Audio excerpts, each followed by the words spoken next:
Alassane Ouattara vous avait promis le paradis. C'est à présent une réalité.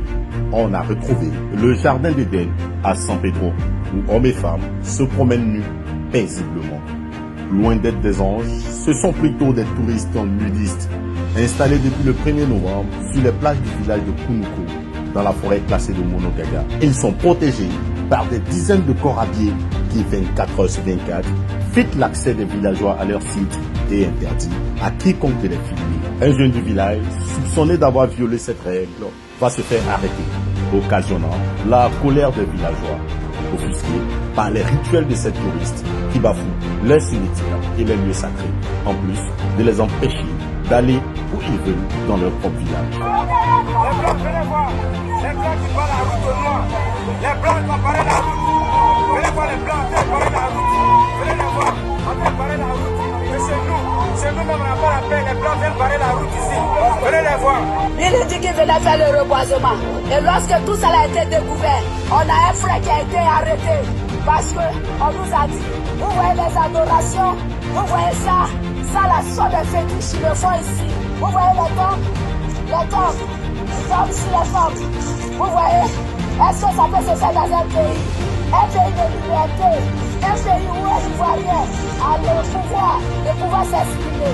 Chez nous, ici à Kounoukou, on ne peut pas s'exprimer. Lorsque nous nous exprimons, nous sommes tous des prisonniers. Si des mains obscures veulent cacher cette affaire, c'est peine perdue. Voilà les images exclusives de ces nudistes en villégiature.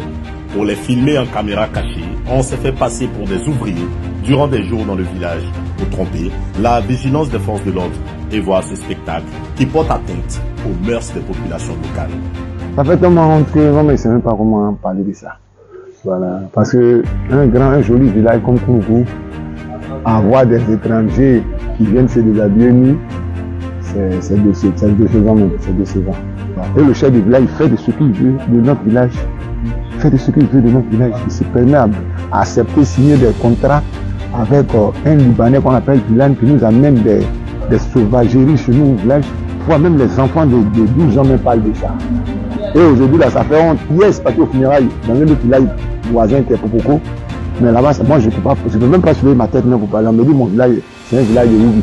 Derrière cette affaire de mœurs, nous allons vous révéler, après 3 mois d'enquête, un véritable scandale au sommet de l'État, mêlant atteinte aux mœurs, mépris, abus, intimidation et répression des populations autochtones qui implique des chefs traditionnels locaux et un sulfureux opérateur économique dénommé Bilal Alal, qui s'est vu confier la restauration de près de 40 000 hectares de la forêt classée de Monogaga sans appel d'offres pour 20 milliards de francs CFA, sans trace et sur la base d'une convention introuvable, sans oublier le décès dissimulé d'un de ces touristes controversés.